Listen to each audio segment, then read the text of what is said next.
আজ সকাল থেকে খুব ধনিয়া চিকেন খেতে ইচ্ছা করছিল, তাই ঝটপট বাবাকে ফোনটা লাগালাম। আমার বাবা গড়গড় করে পুরো রেসিপিটা বলে দিল। সো হ্যালো বন্ধুরা, welcome to my channel tales of Panchphoron. আজকে বানাবো বাবার রেসিপিতে ধনিয়া চিকেন। প্রথমেই মাংসটাকে নুন আর হলুদ দিয়ে প্রথমে কিছুক্ষণ মাখিয়ে রেখে দেবো।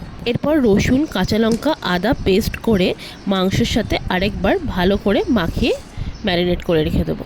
কিছুটা ধনে পাতা, পুদিনা পাতা আর পালক পাতা নিয়ে তার সাথে কিছু দই অ্যাড করে আমরা আগে থেকে একটা পেস্ট বানিয়ে দেব। পালক পাতা অ্যাডিংটা একটা সুন্দর কালার আনতে হেল্প করে। এরপর কিছুটা পেঁয়াজ কুচি করে নিলাম। এরপর কড়াই তেল গরম করে গোটা গরম মশলাগুলোকে হালকা আঁচে ভেজে নেব। আমার এই রান্না শেখাটা পুরোপুরি বাবারই ক্রেডিট। ছোটোবেলা থেকে বাবাকেই রান্না করতে দেখেছি বেশি, এবং সেখান থেকেই আমার ইন্টারেস্ট আছে।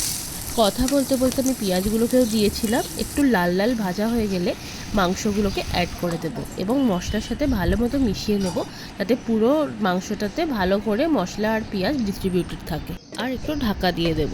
সেদ্ধ হয়ে এলে আমরা জিরে ধনে গুঁড়ো, কাশ্মীরি গুঁড়ো লঙ্কা এবং নুন দিয়ে হালকা করে নেড়ে নেব।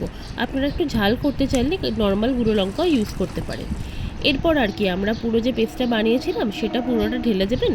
ততক্ষণ পর্যন্ত কষাবেন যতক্ষণ না পর্যন্ত তেলটা পুরোপুরি ছেড়ে বেরিয়ে আসছে। দেখুন কি সুন্দর একটা সবুজ কালার এসছে। এরপর গরম গরম ভাতে পরিবেশন করুন ধনিয়া চিকেন। ভালো লাগলে ফলো, শেয়ার এবং সাবস্ক্রাইব করুন। খুব তাড়াতাড়ি আসছি পরের আবার একটা রেসিপি নিয়ে।